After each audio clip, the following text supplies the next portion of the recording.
तो स्वागत है आपका मेरे गणित जो है सीरीज में। और इस सीरीज में हम आप जो क्वेश्चन भेजेंगे वो डील भी करेंगे और मैं अपने तरफ से जो है क्वेश्चन आपको डील करना सिखाऊंगा। तो क्वेश्चन जो भेजे हैं आप नीचे स्क्रीन पर देखिए। दो अंकों की एक संख्या का इकाई का अंक उसके दहाई के अंक से दुगुना है यदि संख्या के अंकों के उस संख्या का एक चौथाई हो तो संख्या होगी। अरे भाई तो एकदम ईजी है, इसको ऐसा क्वेश्चन मत भेजिए, मतलब ये तो एकदम ईजी है। देखो ऑप्शन क्या क्या दिया है आपका, 63, 84, 42 और 36। तो देखो बोला क्या है, अंकों के योग उस संख्या के एक चौथाई हो। देखो तो इसका योग है 9, इसका योग है 6, इसका योग है 12 और इसका योग है 9। ध्यान से देखिए 9, 4, 36 यही ऑप्शन है सही। एक चौथाई बोल रहा है ना, मतलब 4 गुना करोगे तो 36 मिलेगा, मतलब मूल संख्या मिलना चाहिए। 6 चौक 24 मिलेगी, 12 चौक 48 मिलेगी, 9 चौक कितना होता है 36। तो सही ऑप्शन कौन है आपका 36 है। तो इस क्वेश्चन को हम साइड करते हैं। दूसरा क्वेश्चन देखो, ये क्वेश्चन ज्यादा बेटर लग रहा है मेरे को। देखिए एक कक्षा के कमरे में कुछ बेंच है। चलिए देखिए एक कक्षा है और कक्षा के कमरे में कुछ क्या है, बेंच है। मान लीजिए बेंच कितना है आपका 1 है, ले लीजिए, ठीक है। यदि प्रत्येक बेंच पर 4 विद्यार्थी बैठे तो 3 बेंच खाली रह जाती है। मतलब पहला कंडीशन में प्रत्येक बेंच पर 4 विद्यार्थी बैठे, मतलब कुल विद्यार्थी कितना हुआ 1 गुणी 4 हुआ, सॉरी 3 बेंच खाली रह जाती है। पहला कंडीशन में 3 बेंच जो है खाली हो जाती है, मतलब कि टोटल विद्यार्थी कितना है, एक बेंच की संख्या है 3। चूंकि 3 बेंच खाली इसलिए हमने 3 को क्या कर दिया, माइनस कर दिया।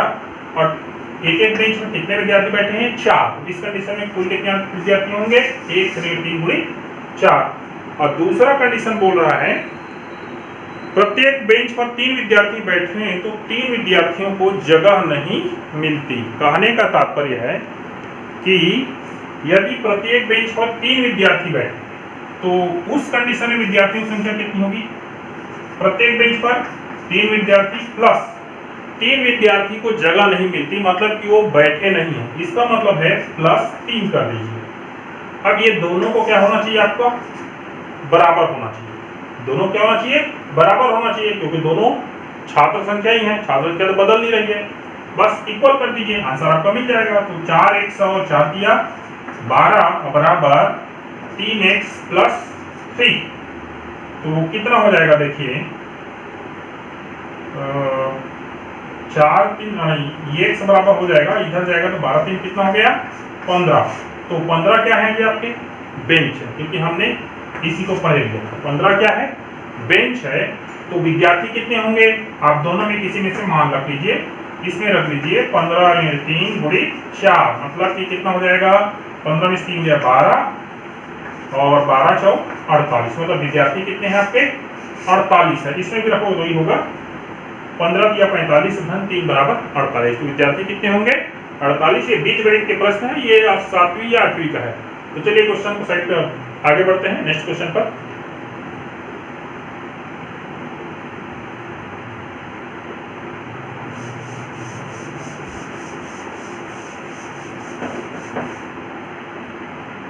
एक क्वेश्चन और है जो बीज गणित से था। बीज गणित से क्वेश्चन है, देखिए इस प्रकार से क्वेश्चन आप नीचे देख भी सकते हैं। 13/48 बराबर, यहाँ क्वेश्चन मार्क है और ऑप्शन है देखिए 1/3 धन 1/1 धन 1/16 और अरे भाई ये तो एकदम जी है। चलिए थोड़ा सा इसमें हम बोल सकते हैं कि ये ट्रिकी क्वेश्चन हो सकता है। बी है 2 धन 1/1 है और उसके बाद 1 धन 1/8 ऐसा कुछ है। और सी है 1 है 3 धन 1 और 1 धन 1/1 धन 1/1 धन 1/8 1 2 3 4 बिल्कुल करेक्ट। डी ऑप्शन है 1 3 धन बड़ा फिर 1 धन 1 फिर 2 धन 1/4 1 2 3 4 बिल्कुल।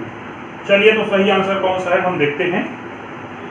अब इसके लिए कोई आपका गणित नहीं है भाई, सीधा से देखिए ये कितना हो जाएगा, 16 एकम 16, एक 17/16 निकल जाएगा, और चूंकि बटा में है 17/16, तो 16/17 यहाँ निकल जाएगा। देखिए 16 एकम 16, 16 एक 17/16, तो 1/17/16 का मतलब होगा 16/17, तो 17 से 51 और 51 और 16, तो जाहिर सी बात है हमारे पास क्वेश्चन में बटा में कितना है, 48 है। मैं एक और चेक कर लेता हूँ, बिल्कुल 48 है, तो ये तो होगा ही नहीं। इसको देखिए, इसका वैल्यू कितना होगा, 8 एकम 8, एक 9/8 हो जाएगा, और इसके कारण क्या हो जाएगा, 8/9 हो जाएगा। तो 9 दूनी 18, 9 दूनी 18 और 18 8 26/9, तो चूंकि बटा में 48 है तो ये भी नहीं होगा, क्योंकि ऊपर 26 जा रहा है, नहीं होगा ये।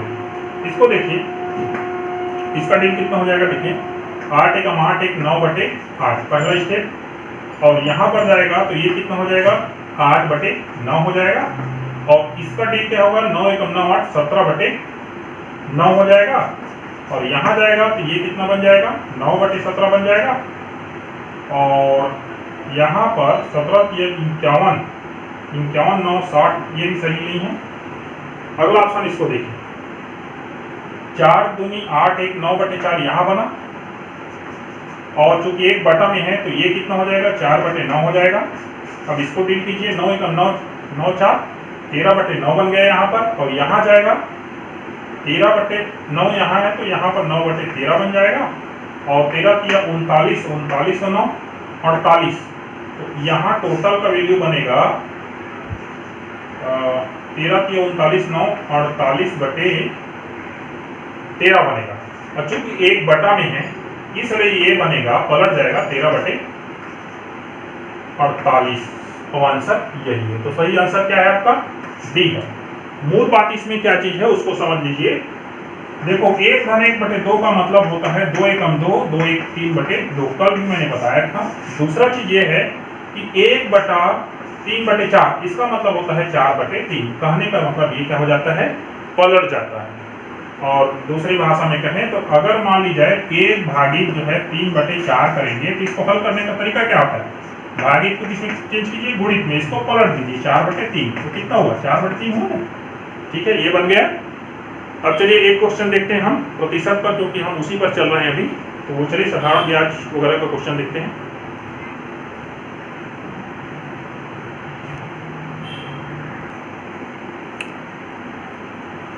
तो देखिए हमारे पास एक प्रश्न है, ये भी परीक्षा में आया हुआ है, और प्रश्न बड़ा ही अच्छा है,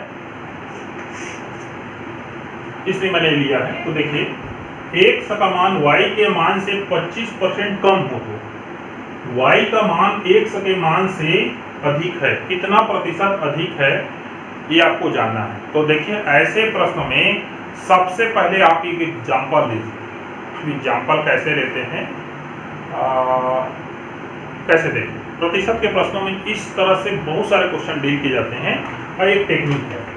देखो x का मान y के मान से 25% कम है, मान लीजिए y बराबर कितना है, 100 है।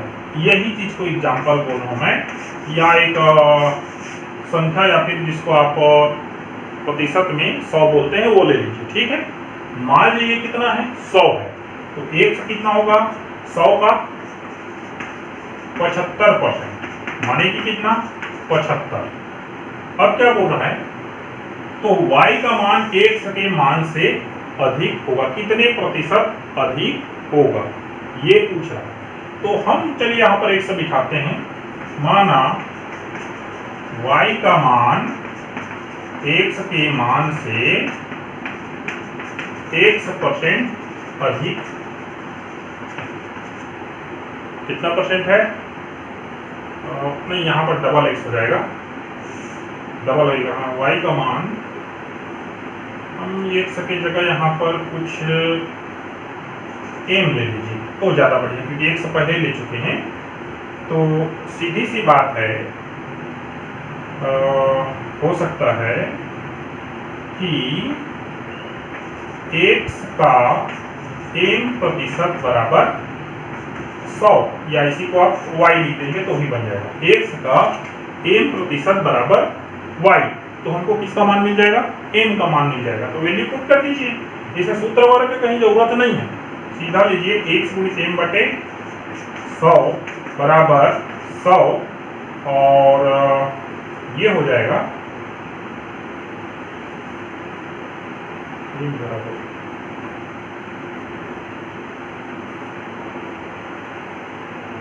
बिल्कुल x कौन है यहाँ पर? 75 है। x कौन है? 75, तो 75 बटे 100 गुणित m बराबर 100, तो ले लीजिए ये 25 दिया 75, 25 चौक 100, तो m बराबर कितना निकला? 100 गुणी 4 बटे 3। देखिए ना, ये पलट जाएगा, 3 बटे 4 है, उधर जा क्या हो जाएगा? 4 बटे 3 हो जाएगा। तो m बराबर कितना निकला? 400 बटे 3। कहने का मतलब जो y है ना, x से कितना परसेंट जाता है, इसको हम अगर डील करेंगे तो आप यहाँ पर देख लीजिए, 3 एकम 3 और 1 शून्य 3 दिया 9, बिल्कुल, और 3 किया 9, 1, मतलब कि निकल जा रहा है 133 सही 1/3% जो है कौन है? y है। तो देखिए प्रश्न क्या बोल रहा है, से कितना प्रतिशत अधिक है, तो 100% तो खुद हो गया ये, तो कितना अधिक हुआ? 33 बटे 1/3%, 33 सही 1/3% जो है ये ज्यादा है, तो सही आंसर कौन होगा? ए। ठीक है, तो ऐसे प्रश्नों में आप ये इस प्रकार से संख्या लेके देखिए 100, इससे जो है बहुत आसानी से डील होता है। तो चलिए हम एक और क्वेश्चन देखते हैं जो साधारण ब्याज से रिलेटेड है।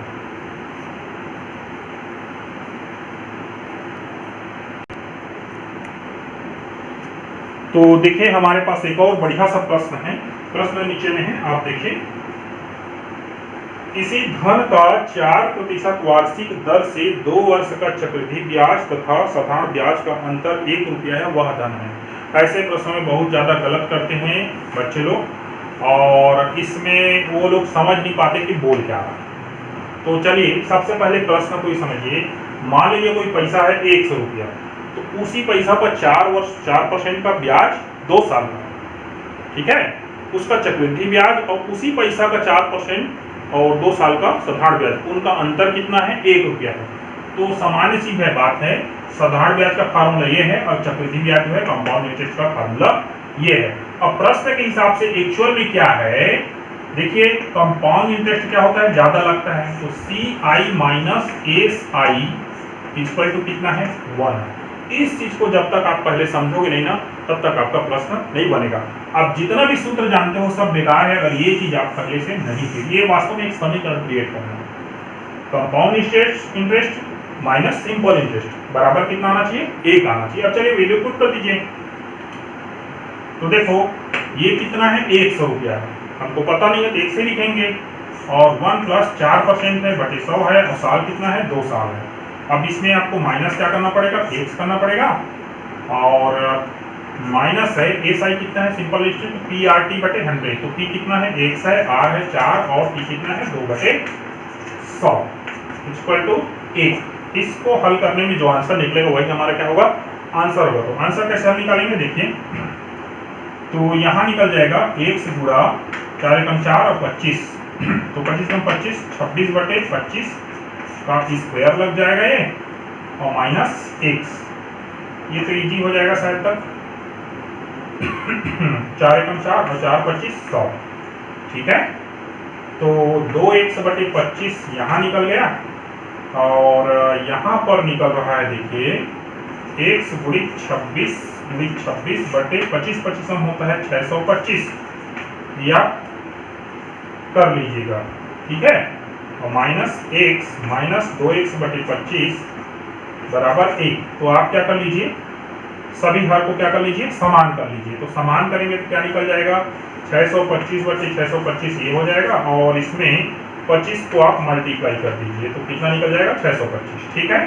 सबका क्या हो गया? हर समान हो गया, तो सबको कॉमन ले लीजिए, और x गुणित 26 गुणित 26 हो गया यहाँ पर, और माइनस 625 यहाँ पर हो गया x, ठीक है ना, x को मल्टीप्लाई में है ये, और माइनस हो गया 25 गुनी कितना 50x, और जो यहाँ पर 625 बचेगा इसको कहाँ भेज दीजिए, इधर, ठीक है।